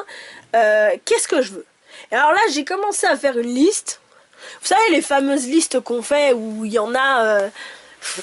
il y a 75 critères et il y en a plus de la moitié qui sont totalement irréalisables et en contradiction totale avec tout le reste. Et donc je commence à faire ma liste et tout. Et puis je reprends chaque point un par un et je me dis, ok, pourquoi je veux ça? Pour retrouver tel truc. Ok, deuxième, pourquoi je veux ça? Tata. Pourquoi je veux ça? Nana. Pourquoi je veux ça? Nana. Et en fait, à force de poser la question du pourquoi, j'ai regroupé certains morceaux. Je me suis rendu compte qu'il y avait des choses que je voulais, dans la forme, qui allaient ensemble. Donc là, je me suis mis à regrouper. Ok, pourquoi je veux ça? Je claque. Et pourquoi je veux ça? Je claque. Et pourquoi je veux ça? Je claque. Et là, c'est pareil. Je me suis retrouvée avec des choses qui se regroupaient au final. Et je suis repartie dans les pourquoi. De 75 critères totalement irréalisables, je suis arrivée à 5. Je suis arrivée à 5 critères. Qui sont beaucoup plus réalisables. Donc voilà. Tout ça pour dire quoi? Je vous les partagerai pas parce que c'est les miens, mais tout ça pour dire quoi? Tout ça pour dire que ce fameux pourquoi, même s'il est chiant, même s'il est compliqué, même si, il n'est pas là juste pour faire joli. Il est là aussi pour que nous, on puisse prendre conscience de ça. De notre cœur créateur, de qu'est-ce qu'on a envie de créer dans nos vies. Et créer dans nos vies, c'est pas forcément je vais bâtir le Taj Mahal. Ça veut pas forcément être, c'est pas forcément je vais bâtir les Restos du Cœur, par exemple. Donc une association, une entreprise aussi, peu importe, qui va être pérenne dans le temps, sur 14 générations, machin. C'est pas forcément ça que notre cœur créateur veut. Ok, il y a peut-être de ça, peut-être que le projet en question prendra cette forme-là, la forme du Taj Mahal, la forme des Restos du Cœur, peut-être, ou pas, d'accord? L'idée, là, ce qu'on vous invite à faire, c'est que, au lieu, effectivement, d'être un ange gardien pour les autres, commencez peut-être à ressentir votre propre ange gardien qui fait que déjà, vous n'êtes pas seul. Et de travailler avec. Pour que cet ange gardien vous amène sur un chemin qui vous apprend et qui vous permet de découvrir votre cœur créateur. Sauf que pour ça, pour découvrir ce cœur créateur, il faut faire une pause, il faut s'ouvrir à la magie de la vie et il faut aller chercher l'essence des choses. Ok, pourquoi je veux ça? On part d'une forme, on se pose la question du pourquoi et on en tire l'essence de la forme. C'est l'exercice, on va dire ça comme ça, je sais pas si on peut dire ça comme ça, dont je vous fais cadeau aujourd'hui. Voilà, à vous de savoir si vous avez envie de l'utiliser ou pas. Voilà, j'espère que cette petite histoire vous aura plu, ce moment vous aura plu. Votre défi, si vous l'acceptez. Oui, parce qu'en ce moment, je suis dans un votre défi, si vous l'acceptez, à la fin des vidéos. Ce serait un petit partage en commentaire. J'ai envie de vous dire, partagez-moi une forme et un pourquoi. Partagez-moi une forme et un pourquoi. Ou alors, c'est votre option, partagez-moi votre rose. Vous savez, au début, je vous ai parlé de l'histoire de la Belle et la Bête. Et que c'est parce que Belle a demandé une rose à son père, dans l'histoire de Cocteau, de Madame le Prince de Beaumont, oui, mais c'est aussi de... Ah, je ne sais plus. Il y a l'autre damoiselle qui a écrit une histoire de la Belle et la Bête aussi. Je n'ai plus le nom. Bref, peut-être je vous la mettrai dans description si je la retrouve ou en commentaire, je ne sais plus. Bref. Ou effectivement vous me mettez un pourquoi, une forme et le pourquoi que vous en avez tiré. Ou alors vous me mettez votre rose. Qu'est-ce que c'est que votre rose?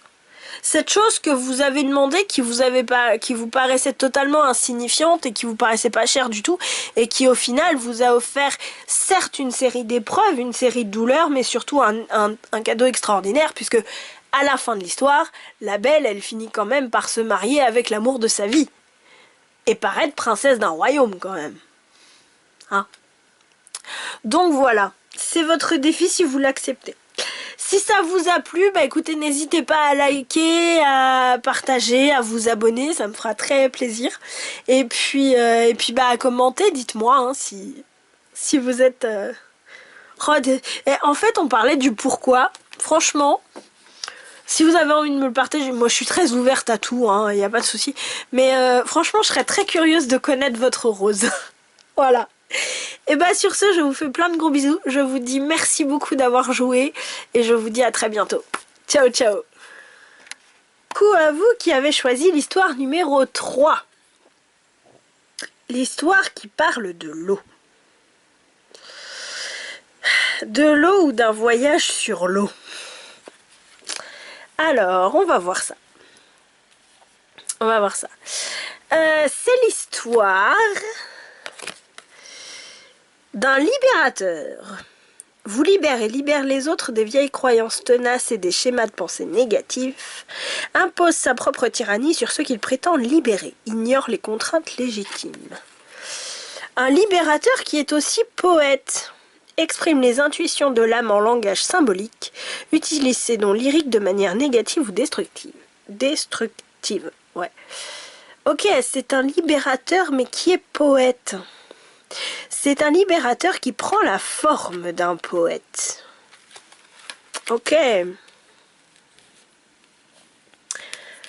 C'est l'histoire d'un libérateur qui prend la forme d'un poète. Parce qu'il voulait devenir gardien de l'eau, justement. Connectez-vous à vos émotions. Gardien de l'eau, avec la carte de l'eau, il y a beaucoup d'eau là. Ok.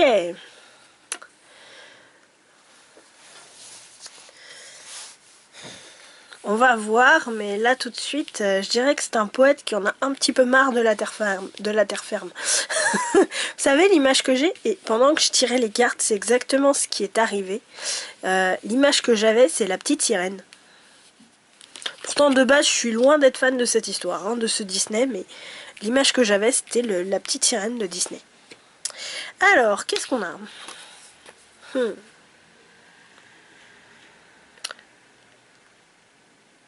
On a un souverain quand même, hein, qui est sur Terre. On a un souverain qui est sur Terre. En tant que souverain, ce qui est compliqué, c'est que un souverain, faut que ça soit posé et ancré sur Terre. Il peut pas se permettre d'être trop à l'écoute de ses émotions, parce que c'est un souverain, un bon souverain doit être juste et sage. Il peut pas se laisser embarquer, embringuer par ses émotions en fait. Ok. Alors, il était une fois un libérateur. Un libérateur qui déjà enfant voulait libérer des choses. On prenait soin de lui et tout le temps et tout, mais ce libérateur, il était quand même très très triste. Je sais pas si vous voyez, là il y a une larme sur sa joue. À ce bébé, ici là. Ce libérateur était déjà très triste.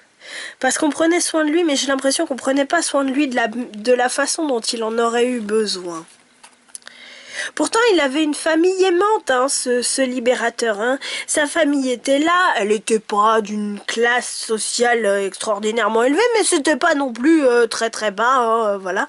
Mais il y avait suffisamment d'amour quand même dans cette classe sociale, dans sa famille sociale en tout cas. Il était désiré, j'ai l'impression, ce poète libérateur. Hein. Oh oui, dis donc, que d'amour. Ce poète libérateur a fait un très très beau mariage. Hein. Il s'est marié à la personne qu'il aimait en plus. Bon, il s'est marié un peu par intérêt aussi, parce qu'il a fini souverain quand même, ce libérateur. Hein. Il n'a pas fini dans le caniveau non plus. Hein. Donc voilà. Mais, je veux dire, ce poète libérateur était quand même là au départ pour... Il a vécu beaucoup d'amour. Il a baigné dans beaucoup d'amour, ou en tout cas c'est ce qu'il a recherché. Peut-être qu'il a recherché effectivement tout cet amour aussi. Un amour peut-être dont on l'avait un peu privé peut-être. Pas qu'on l'avait privé, mais on lui donnait pas l'amour dont il avait besoin. C'est-à-dire qu'il y a plusieurs formes d'amour, et j'ai l'impression que là on lui donnait pas forcément l'amour dont il avait besoin. Donc cet amour, il s'est mis à le chercher ailleurs. Il l'a trouvé peut-être dans une famille, avec une femme, une chérie, avec laquelle il s'est marié, il a eu des enfants, et puis il a fini sur le trône, hein, quand même, donc c'est cool, hein. J'ai l'impression que ce libérateur s'est senti béni des dieux quand même, hein, vraiment, hein. Parce qu'en plus, ouais, il a vraiment baigné dans l'amour, ou en tout cas, c'est ce qu'il recherche. C'est ce qu'il recherche, cet amour à tout prix. Mais attention, attention à ne pas se brûler les ailes, parce que si vous voulez, j'ai l'impression qu'à force de courir après l'amour, on en arrive à de la toxicité à un moment ou à un autre. C'est-à-dire que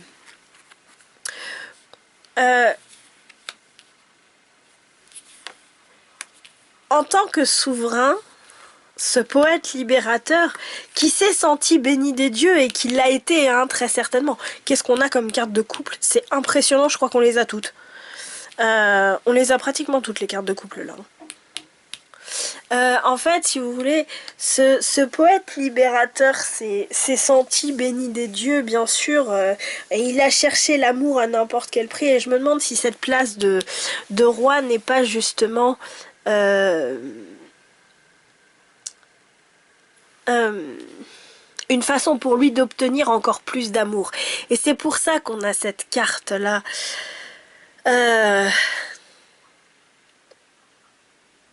Du petit diablotin, je dirais. Parce qu'il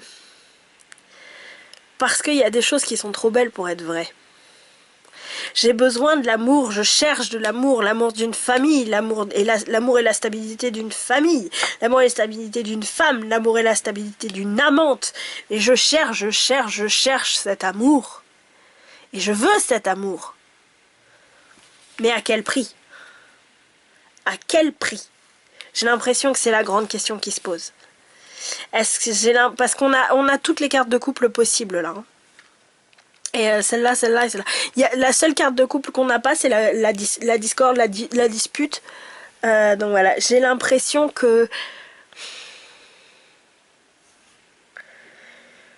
J'ai l'impression que ce poète flirte dangereux. En fait, il est dans ses parts de lumière, mais il flirte dangereusement avec la part d'ombre, en fait. Parce que j'ai l'impression qu'il court après l'amour, mais qu'il ne le ressent pas. Il court après l'amour des gens, mais je suis pas sûre qu'il le ressente.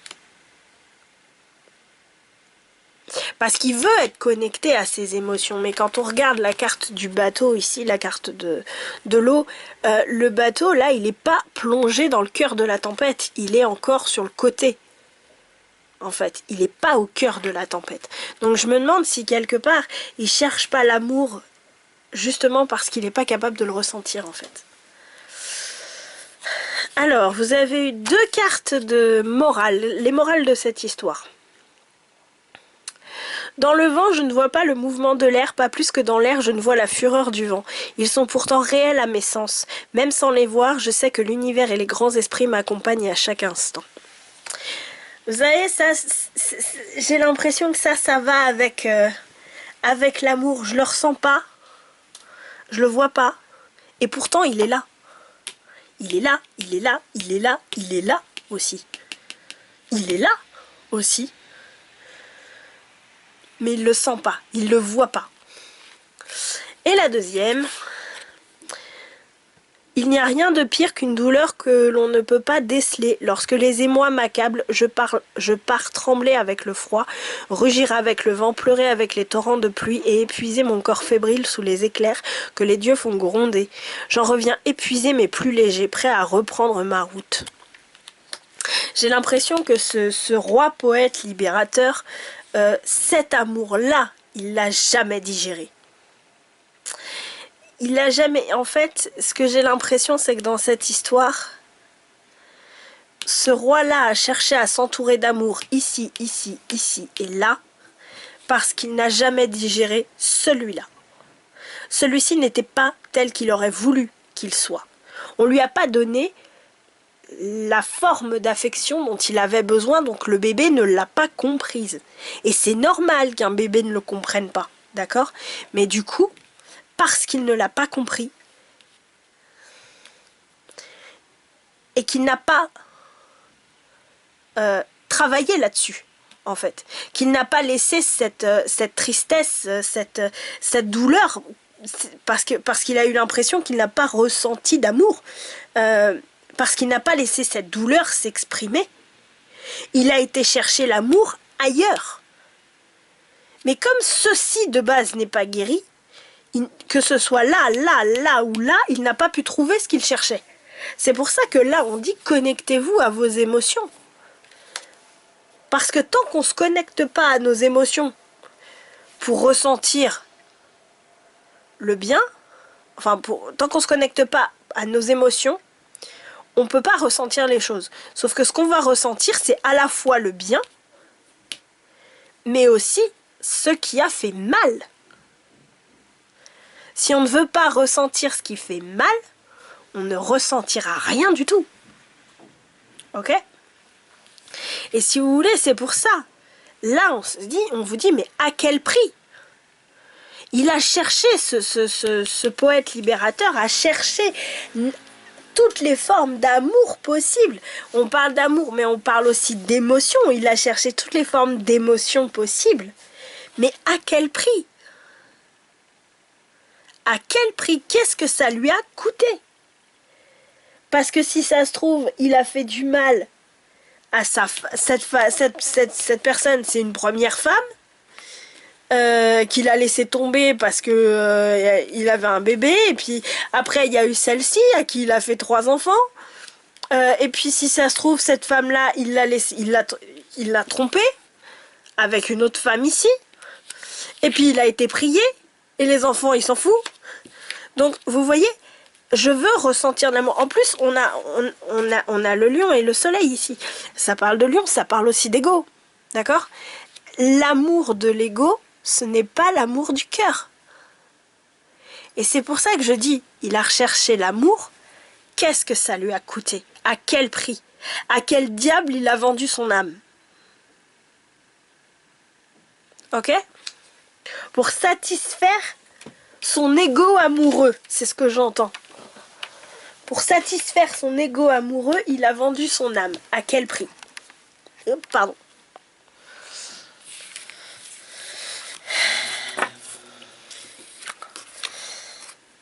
Ok.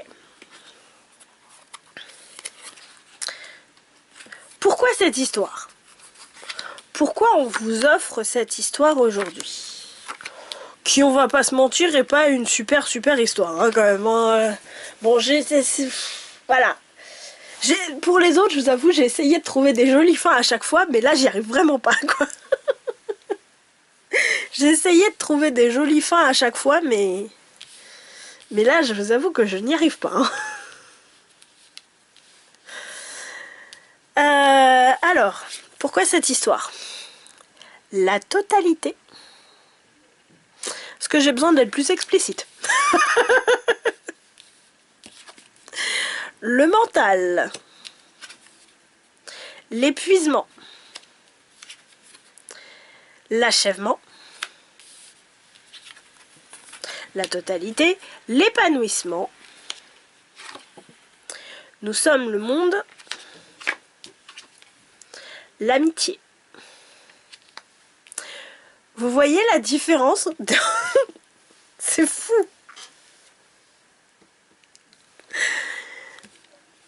Je comprends pourquoi vous avez eu besoin de cette carte, parce qu'on avait besoin de détailler des choses, mais en même temps, je vais pas dire que c'était pas nécessaire, mais voilà.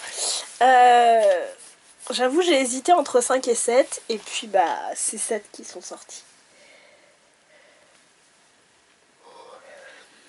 Qu'est-ce que je peux vous dire?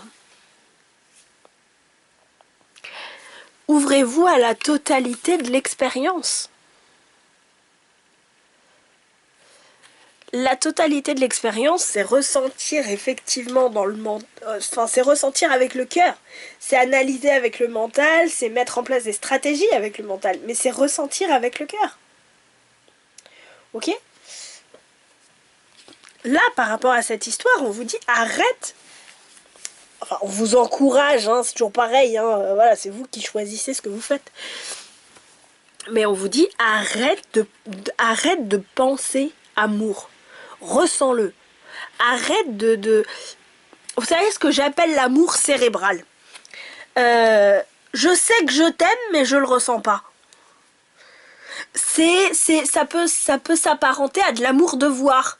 Tu es mon enfant, donc je t'aime. Non, on peut ne pas aimer ses enfants. Parce qu'ils ont pas... Je suis désolée, ça va peut-être être violent ce que je dis. Mais c'est souvent tabou, j'ai l'impression. Mais on peut très bien ne pas aimer ses enfants. Parce que on n'accroche pas avec ses enfants. Au niveau des caractères, au niveau de tout ça, ça n'accroche pas. Et c'est comme ça, on n'y peut rien. C'est pas de la mauvaise volonté, c'est rien de tout ça. C'est juste que si on prend la personne qui est le parent et la personne qui est l'enfant, ça ne matche pas. Et bah c'est ok que ça matche pas. Ça veut pas dire qu'il faut taper sur ses enfants et je ne justifie absolument pas le fait de taper sur ses enfants, d'accord? Par contre, ce que je dis, c'est que il est ok de dire je n'aime pas mes enfants. En tant que personne, je n'aime pas mes enfants, on n'accroche pas parce que nos deux personnalités n'accrochent pas. C'est juste ça, ok? Après, on s'en occupe quand même et on les maltraite pas. Mais voilà, on n'aura pas plus d'atomes crochus avec et c'est ok, d'accord? C'est le devoir, pour moi, ce que j'appelle l'amour mental, c'est le devoir parental. Je suis parent, donc j'aime mes enfants. Je suis je suis l'enfant de mes parents, donc j'aime mes parents. Est-ce que quand tu penses à tes parents, tu ressens de l'amour? Non, quand je pense à mes parents, je sens qu'on s'engueule souvent et que ça commence à me gonfler. Bah, est-ce que tu arrives à ressentir de l'amour pour tes parents, d'une façon ou d'une autre? Si c'est oui, tant mieux. Mais si c'est non, c'est ok. C'est là où je veux en venir. C'est ok de pas ressentir d'amour pour ses parents, ou pour ses enfants, ou pour ses frères et sœurs. C'est ok, même si on les a côtoyés toute notre vie. D'accord? Rien n'empêche que, pour X ou Y raison, vous vous sépariez parce que la vie vous offre deux chemins séparés. Déjà, vos chemins sont de toute façon séparés puisque vous êtes deux personnes différentes, mais bon, ça c'est autre chose. Voilà, vos chemins respectifs vous écartent l'un de l'autre, vous avancez sur votre chemin, vous vous retrouvez à un moment donné, et là, à ce moment-là, ça peut peut-être matcher.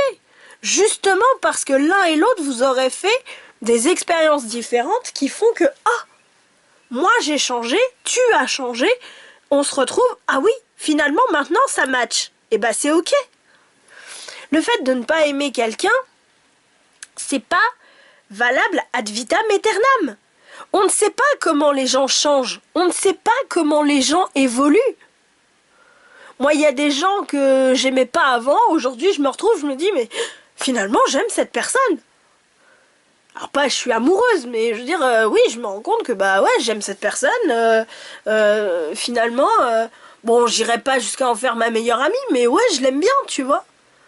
Et à contrario, il y a des gens où je me dis, punaise, avant j'adorais cette personne, mais alors là j'ai changé parce que j'ai conscience que des deux c'est quand même moi qui ai le plus changé. Et là je me retrouve face à cette personne, oh là là, mais elle me fatigue. Vous voyez l'idée? Donc voilà, et c'est pas parce que je l'ai aimé avant ou que je l'ai détesté avant que je dois continuer à l'aimer ou que je dois continuer à la détester. Ça, le fait de naviguer naviguer dans les émotions, dans l'émotionnel, c'est ça qui fait partie de la totalité de l'expérience de vie. Ok? J'ai envie de vous dire, là, pourquoi on vous dit ça? Peut-être pour vous aider à lâcher prise un peu plus vite. J'ai l'impression que vous êtes l'étape numéro 2 du groupe de vous. Pourquoi? Parce qu'on parlait d'émotionnel aussi dans le groupe 2.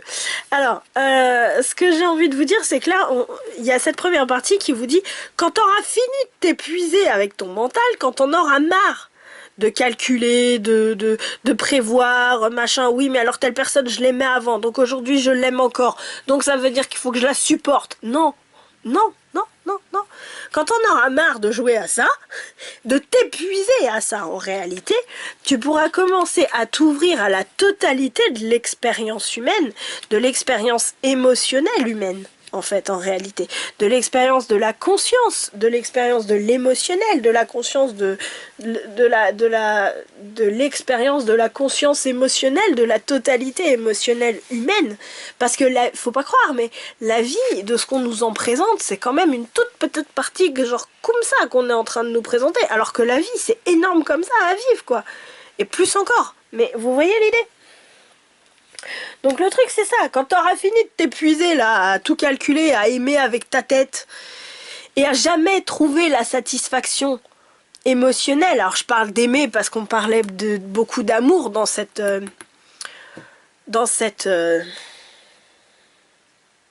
histoire, je vais y arriver, mais quand t'auras fini de chercher avec ta tête, de chercher à ressentir quelque chose avec ta tête, tu vas lâcher prise, tu vas t'ouvrir à l'émotionnel, et là tu pourras comprendre. Comprendre qu'en fait c'est par l'amour inconditionnel, on va dire ça comme ça, qu'on s'épanouit, et qu'en fait on est tous sur la terre, on est tous frères et sœurs, parce qu'on est tous pareils, on est tous un, on est tous reliés, et du coup on va pouvoir enfin devenir amis. Et le mot qui me vient, c'est qu'on va pouvoir enfin devenir frères, en fait. Vous avez votre place dans la chaîne du monde, en fait. Et j'ai l'impression que vous avez votre place tout court pour fabriquer cette chaîne du monde. Comme vous, comme moi, comme n'importe qui. On a tous cette place-là, en fait. Mais j'ai l'impression qu'il y a beaucoup de gens qui peuvent graviter autour de vous et que vous êtes un des maillons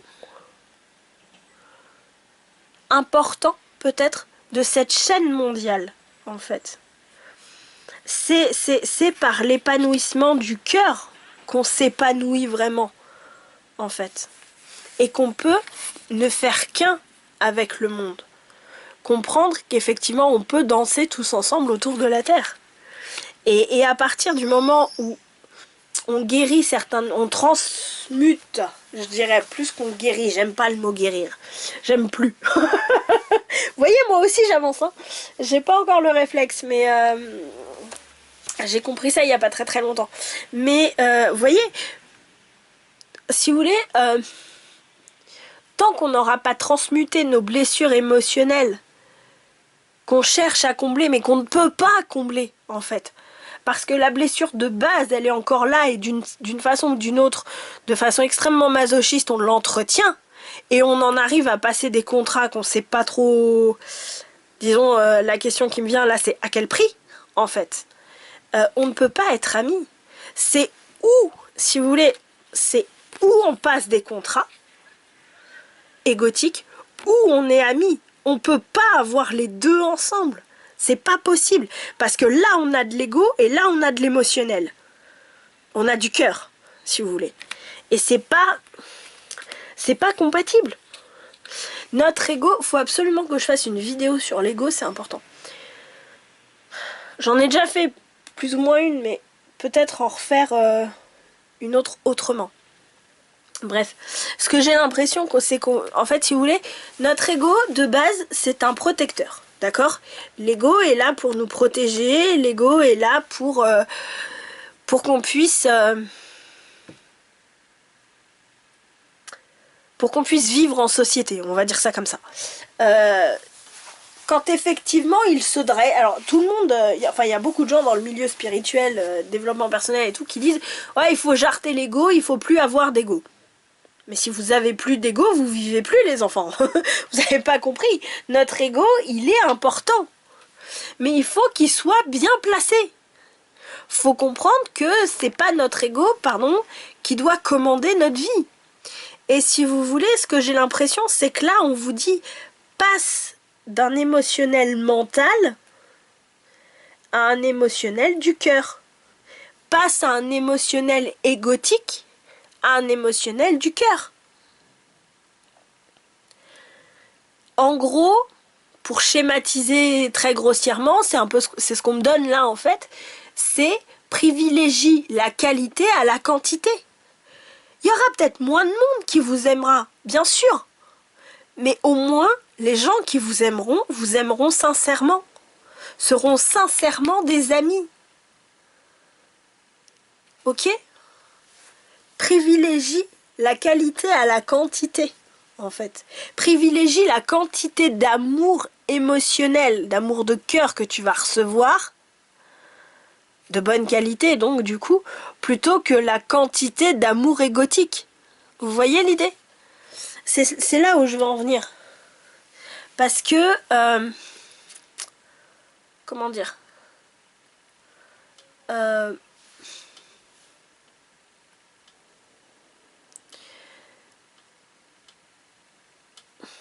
j'ai un truc dans le ventre là. Vous avez des choses à créer, vous avez des choses à... Ce maillon de la chaîne dont je vous parlais, de la chaîne du monde là, il y a quelque chose qui... Il y a une potentialité de création de ce maillon de la chaîne du monde qui ne peut se faire qu'à partir du moment où vous vous ouvrez à vos émotions. Les bonnes comme les mauvaises. Avant d'avoir le prince charmant du ils vécurent heureux et eurent beaucoup d'enfants, il faut traverser toutes les épreuves avant. Vous voyez l'idée? Il faut traverser les crapauds qu'on a été obligé d'embrasser. Il faut traverser les sorcières maléfiques qui nous ont piqué le prince charmant. Vous voyez l'idée? Il faut traverser tout ça avant d'arriver à ils vécurent heureux et eurent beaucoup d'enfants. Je schématise énormément. Mais si vous voulez, c'est... Vous pouvez pas demander d'avoir l'amour inconditionnel sans avoir transmuté l'amour égotique et l'avoir transformé en amour du cœur. C'est pas possible. Parce que l'amour inconditionnel, il vient du cœur, il vient pas de la tête. D'accord? Donc, j'ai envie de vous dire, connectez-vous à vos émotions. Ok? Non, c'est celle-là que je veux. Voilà. Alors, quels sont vos conseils? L'esprit de la bécasse, soyez enjoué.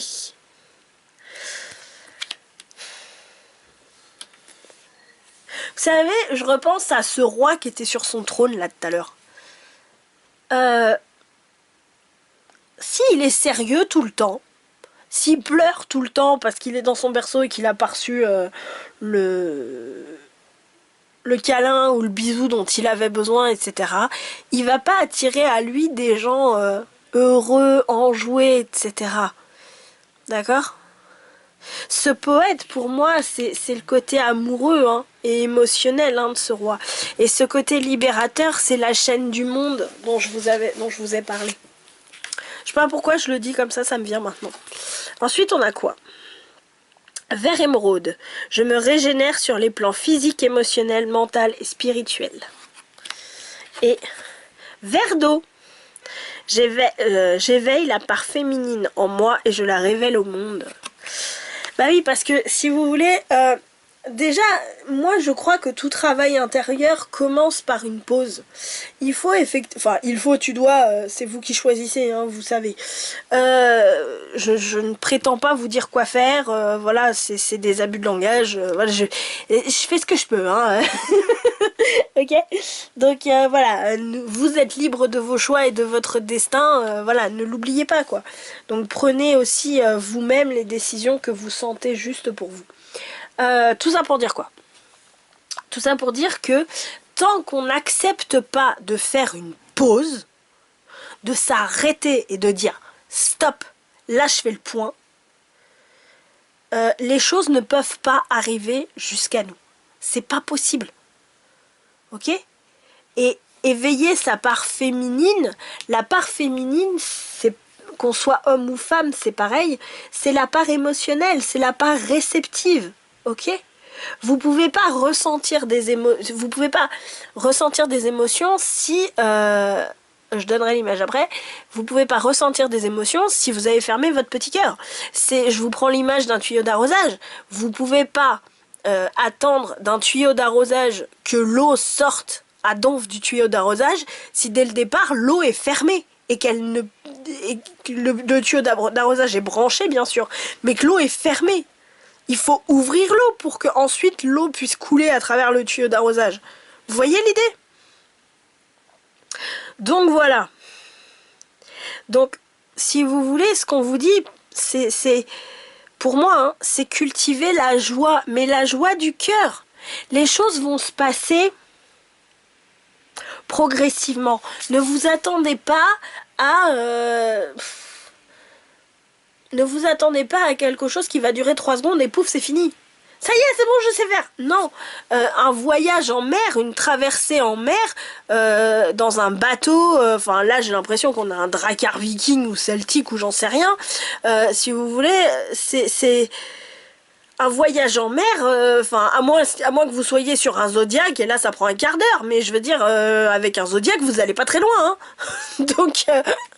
prenez une caravelle et faites le tour du monde, mais votre tour du monde, vous allez pas le faire en 2 minutes. Vous voyez l'idée?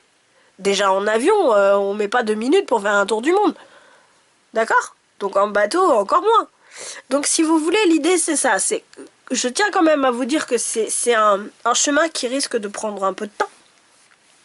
Mais vous avez toutes les cartes en main pour le faire et on vous dit cultivez la joie du cœur, que ce soit parce que vous avez des moments de rire avec des amis, des moments de partage ou au contraire des moments de solitude, parce que de temps en temps avoir la paix et qu'on nous foute la paix, ça fait du bien.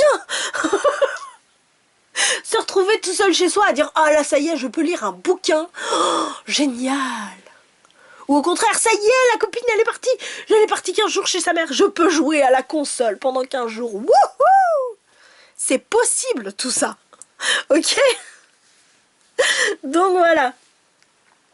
Bah, j'espère que cette guidance vous aura plu.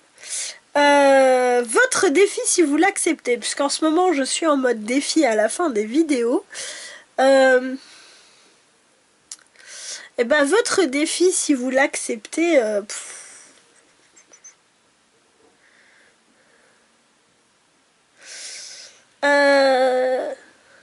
Tiens, partagez-moi une joie. Vous n'êtes pas obligé de me donner des grandes explications. Hein. Mais votre défi, si vous l'acceptez, c'est de me partager une joie de votre cœur. Voilà. Et je vous partagerai une des miennes en échange. Voilà. Alors vous me dites, hein, groupe 2, machin, parce que sinon je ne saurais pas forcément de quoi vous me parlez. Mais voilà. Votre défi, si vous l'acceptez, c'est de me partager une joie de votre cœur. Vous n'êtes pas obligé de me donner des grandes explications ou quoi que ce soit, voilà quoi, vous n'êtes pas obligé de jouer non plus, hein, mais voilà. J'ai envie de jouer avec vous, donc voilà. Bah écoutez, j'espère que ce tirage vous a plu, j'espère qu'il aura pu vous apporter quelques petites pierres pour avancer sur votre chemin, quel qu'il soit. Et puis, merci d'avoir été là jusque-là. Si ça vous a plu, n'hésitez pas à liker, à partager, à vous abonner, à commenter, du coup, à me mettre votre petite joie du cœur du moment. Ou autre chose si vous en avez envie, c'est vous qui voyez. Voilà. Et puis, bah écoutez, je vous fais de gros bisous et je vous dis à très bientôt. Merci d'avoir joué. Ciao, ciao.